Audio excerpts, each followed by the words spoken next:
하나님은 우리의 피난처가 되십니다라는 제목으로 같이 말씀 나누겠습니다. 사람은 누구나 상황에 흔들리게 됩니다. 우리 오늘 말씀을 같이 나누기 전에 이제 다니엘서 한번 우리가 말씀 같이 보도록 하겠습니다. 다니엘서 3장 찾아서 읽도록 하겠습니다. 다니엘과 다니엘의 세 친구들의 이야기가 나오는데 다니엘의 세 친구들의 이야기 속에서 몇 가지 교훈을 좀 얻고자 합니다. 다니엘서 3장 16절부터 18절까지 우리 함께 읽어보도록 하겠습니다. 3장 16절부터 18절까지입니다.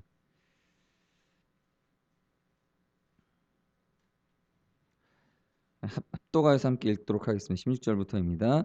시작. 사드락과 메삭과 아벳느고가 왕에게 대답하여 이르되 느부갓네살이여, 우리가 이 일에 대하여 왕에게 대답할 필요가 없나이다. 왕이여, 우리가 섬기는 하나님이 계시다면 우리를 맹렬히 타는 풀무불 가운데에서 능히 건져내시겠고 상왕의 손에서도 건져내시리이다.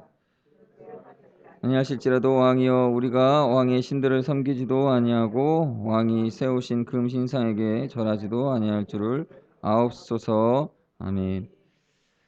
다니엘을 훌륭한 믿음의 사람으로 보는 이유는 그가 사자굴에 던져지는 상황에서도 믿음을 잃지 않고 의연하게 그 굴에 머물렀다는 것입니다.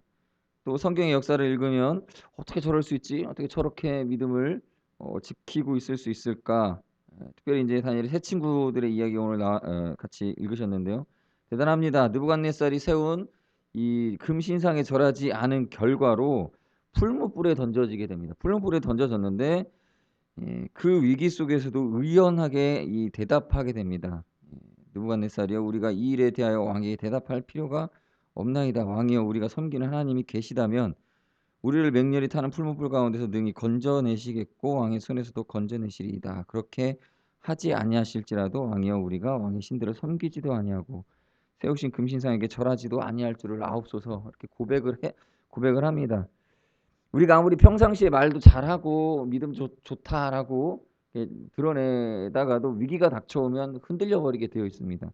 그런데 이 믿음의 사람이란 어떻습니까? 이 상황이 닥쳐왔을 때 오히려 마음에 의연함이 있다라는 것입니다. 그러니까 이렇게 의연하게 대답을 하니까 오히려 느부갓네살이 당황합니다. 잘 보십시오. 상황입니다. 상황. 우리 사람들은 누구나 상황에 흔들리게 되는데 이 지금 느부갓네살은 하나의 큰 상황입니다. 다니엘의 세 친구들에게 있어서는 느부갓네살의 이러한 그 우상을 만들어 놓은 이 상황 자체가 큰 위기고 그 자체가 바로 상황이죠. 그런데 오히려 이 상황이 흔들려고 다가와서 이 다니엘의 세 친구를 흔들어 놓을 때 이 세 친구가 흔들리지 아니하니까 오히려 상황이 흔들려 버립니다. 제가 24절 25절 말씀 같이 보도록 하겠습니다. 24절 25절 느부갓네살이 당황하는 모습을 보게 됩니다. 다 같이 읽겠습니다. 시작. 그때 느부갓네살 왕이 놀라 급히 일어나서 모사들에게 물어 이르되 우리가 결박하여 불 가운데 던진 자는 세 사람이 아니었느냐 하니 그들이 왕에게 대답하여 이르되 왕이여, 올소이다 하더라. 왕이 또 말하여 이르되 내가 보니 결박되지 아니한 네 사람이 불 가운데로 다니는데 상하지도 아니하였고 그 넷째 모양은 신들의 아들과 같도다 하고, 이 세 친구들은 아주 의연하게 그 풀무불 속으로 들어가 버립니다. 들어갔는데 놀라운 일은 이 의연하게 들어간 세 친구와 함께 하신 하나님이 느부갓네살의 눈에 보였다라는 것입니다. 이게 기적이죠. 그냥 세 친구와 함께 걸어간 것 그냥 갈 수 있습니다. 그런데 이것이 느부갓네살의 눈에 보이지 않을 수도 있습니다. 그냥 하나님이 보아주셔서 건져주시는 것을 이 세 친구가 경험할 수도 있는데 이 느부갓네살이 그것을 보게 됩니다. 그리고 그 한 사람, 같이 있는 한 사람이 신의 아들과 같은 한 사람이 동행하고 있다라는 사실을 발견하게 되죠. 그러니까 이 상황, 이 느부갓네살이라고 하는 이 한 상황이 오히려 이 하나님과 함께 하시는 이 세 사람의 믿음에 의해서 흔들려 버리는 그렇게 오히려 역전이 되어지는 상황을 우리가 보게 됩니다. 하나님께서 함께 하시느냐 함께 하시지 않느냐에 의해 상황이 우리를 위협하다가도 이 상황이 오히려 흔들려 버리는 이 결론이 지어지게 된다라는 것입니다. 그리고 이제 결과적으로 27, 28절에 이렇게 되어 있습니다. 27, 28절 다 같이 읽겠습니다. 시작. 총독과 지사와 행정관과 왕의 모사들이 모여 이 사람들을 본즉 불이 등이 그들의 몸을 해하지 못하였고 머리털도 그을리지 아니하였고 겉옷 빛도 변하지 아니하였고 불탄 냄새도 없었더라. 느부갓네살이 말하여 이르되 사드락과 메삭과 아벳느고의 하나님을 찬송할지로다.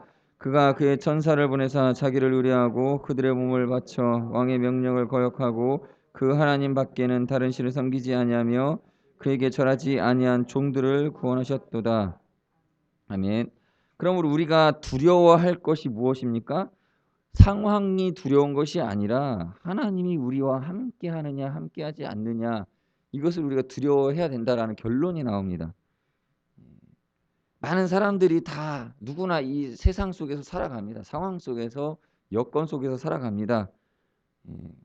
인생에 누구나 다 위기가 있습니다. 아무리 많은 복을 가지고 태어났다 하는 사람이라 할지라도 그 안에 여러 가지 갈등들과 삶의 이 위기는 끊임없이 닥쳐오게 되어 있습니다. 그런데 정말로 복이 있고 하나님의 은혜를 경험한 사람은 어떤 사람입니까?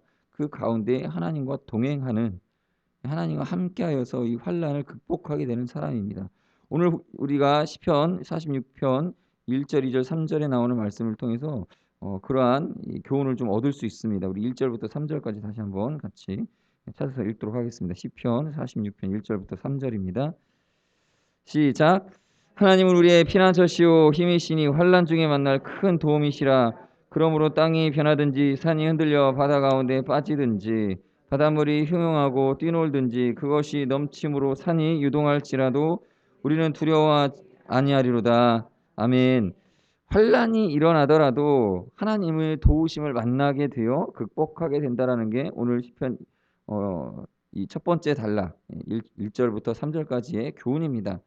하나님이 피난처가 되십니다. 특별히 2절에 보시면 이제 자연이 이 하나님의 만들어 놓으신 이 피조 세계가 뒤집어지는 그러한 환란이 올지라도 요동하지 아니하게 될 것을 묘사하고 있습니다. 여러분, 산이 흔들려서 바다에 빠지는 것 여러분 보신 적 있으십니까?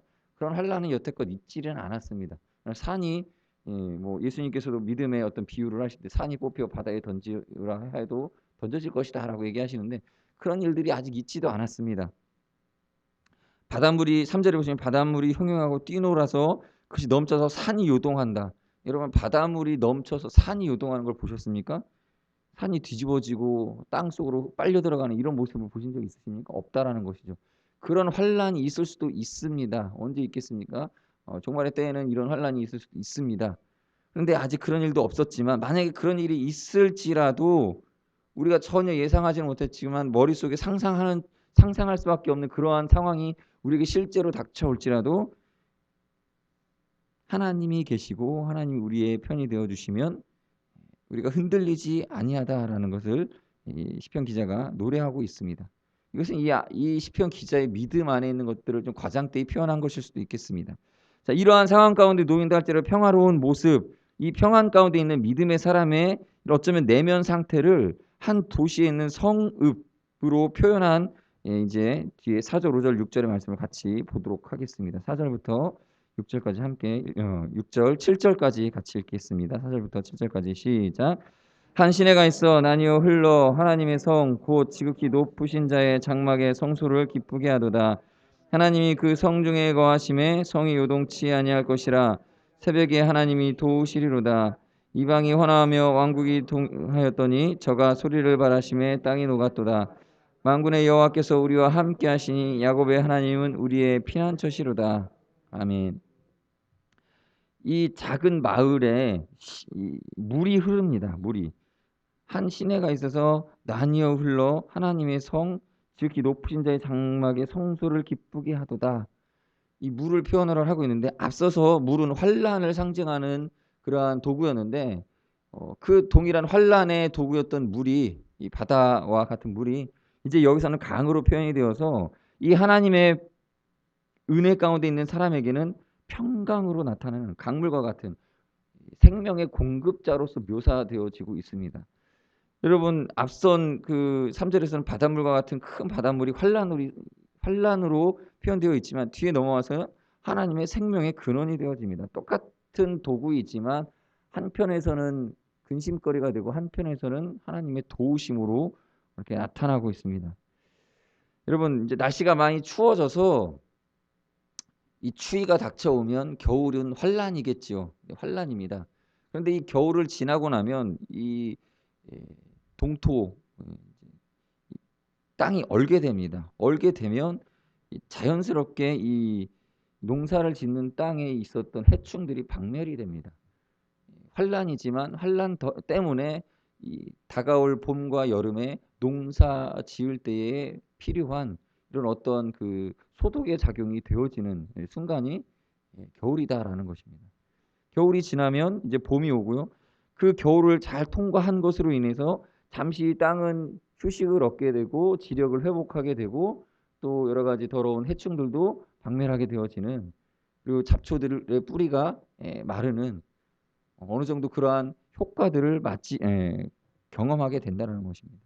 사람도 마찬가지죠. 환란과 고난이 오게 되면 그 환란으로 인해서 오히려 그 다음에 있을 위기를 극복할 준비되어짐이 있게 된다는 것입니다. 세상의 환란, 믿음의 시험들을 이길 수 있는 것은 무엇입니까? 우리가 이 땅에서 당하는 작은 어려움들이다라는 것입니다.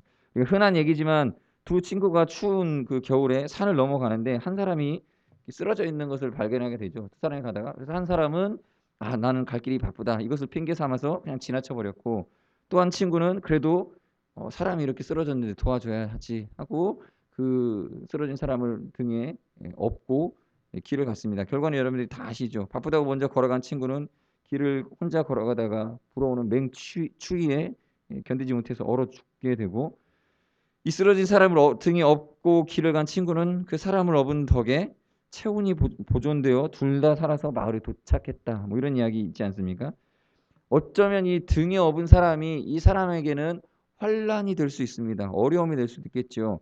그런데 그 환란으로 인해서 살아 내려오게 됐다라는 것입니다. 이 환란이 오히려 그 사람의 육체의 체온을 뜨겁게 유지시켜 줬고 생명력을 발동시켜 나는 도구가 되었다라는 것이죠. 여러분 마찬가지로 요셉도 노예로 팔려갔습니다. 옥에 갇힌 환란을 등에 업었지만 오히려 그 환란으로 인해서 애굽의 총리가 되어지고, 환란 그 결과로 인해서 환란에서 가족들이 다 구원받습니다. 그래서 12지파, 이스라엘의 12지파가 이 고대 근동에 일어난 어마어마한 기근을 이 7년의 끔찍한 기근을 통과하게 되는, 거기서 구원받는 역사가 일어나는 것입니다. 이 7년 기근이라는 강력해 보이는 자연도 하나님 앞에서 하나님이 함께 하심을 이루면 아무것도 아닌 것처럼 통과되어집니다. 그저 요셉이라고 하는 막내 아들, 작은 아들 한 사람으로 이 모든 것들이 다 해결되어지는 일들이 벌어진다는 것이죠. 하나님이 그렇게 강력한 분이십니다. 놀라운 분이십니다. 그래서 이제 8절, 9절, 10절에 나오는 말씀 우리가 보며 하나님의 그 놀라우심을 선포하는 시편 기자의 말씀을 같이 보도록 하겠습니다. 8절입니다. 와서 여호와의 행적을 볼지어다. 땅을 황무케 하셨도다. 저가 땅끝까지 전쟁을 쉬게 하시며 활을 꺾고 창을 끊으며 수레를 불사르시는도다. 이르시기를 너희는 가만히 있어 내가 하나님됨을 알지어다. 내가 열방과 세계 중에서 높임을 받으리라 하시도다. 아멘. 하나님께서 이 땅을 황무하게 하십니다. 이게 뭡니까? 땅을 쉬게 하시는 것이죠. 그래서 특별히나 이제 전쟁이 있습니다. 전쟁을 멈추게 하십니다. 사람들이 무서워하는 게 무엇입니까? 이제 이 구절에 표현되어 있는 것처럼 활을 무서워하고 창을 무서워하고 수레를 두려워합니다. 이게 뭡니까? 무기죠. 고대 전쟁에 있어서 가장 강력한 무기들을 잘 묘사를 하고 있는데, 전쟁을 하나님께서 멈춰버리시는 그런 모습으로 표현하고 있습니다. 여러분 사람들이 이렇게 두려워합니다. 최신식 무기들, 오늘날로 치면 뭐 대륙간 뭐 탄도미사일, 핵무기, 최신식 스텔스 전투기, 항공모함 같은 이런 군사력들입니다. 얼마 전에도 중국에서 이런 뭐 열병식을 거행을 했죠. 전승 기념일 해가지고 열병식을 하면서 어마어마한 그 군사력을 뽐내는 것을 우리가 보게 됩니다. 사람들은 눈에 보이는 무기들 이런 것들에 대해서 1차원적인 두려움이 있습니다. 저렇게 강력한 모습, 겉으로 드러나는 모습들을 보면 우리 사람들은 다 그렇죠. 강한 누군가의 모습을 보면 거기에 대한 1차적 경외함, 두려움이 있습니다. 그러나 하나님은 이러한 것들을 부서뜨리고 불사르시는 하나님입니다. 그래서 오히려 평화로운 모습으로서 강력함을 우리에게 보여줍니다. 정말 강한 건 어떻습니까? 흔들리지를 않아요. 오히려 편안합니다. 편안해요. 여러분, 큰 배를 타면 우리가 흔들림을 느끼지 않는 것처럼 하나님이 임하시면 오히려 평화가 찾아옵니다. 그 평화라는 것은 어떻습니까? 1차원적인 두려움, 활과 창과 병거가 가져오는 흔들림, 이런 것들을 모두 잠재워 버리는 어마어마한 무게감으로 가져온다는 것입니다. 이 커다란 배는 엔진이 엄청나게 크게 돌죠. 엄청난 진동이 있을 것입니다. 그러나 이 배의 크기가 너무나 무겁기 때문에 이 배에 탄 사람은 그 진동을 실제적으로 많이 느끼지 않게 됩니다. 이러한 하나님이 그러한 두려움을 우리에게 느끼게 하신다는 것이죠. 요란하게 시끄럽게 열병식을 하여도 하나님이 훅 하시면 이런 모든 추천단 무기들은 다 무용지물이 될 수밖에 없습니다. 이러한 1차적 수준의 두려움을 무너뜨리고 밟고 평화로서 이 땅에 임하시는 하나님, 그런 하나님이시기에 우리는 그 하나님이 우리 편이다라는 것, 아버지가 되신다라는 것, 이것 때문에 우리가 크게 등골이 오싹해지는 그러한 경외함과 더불어 평안함을 느끼게 됩니다. 하나님이 이러한 하나님이시구나. 이 하나님의 위엄이 어마어마한 것이구나.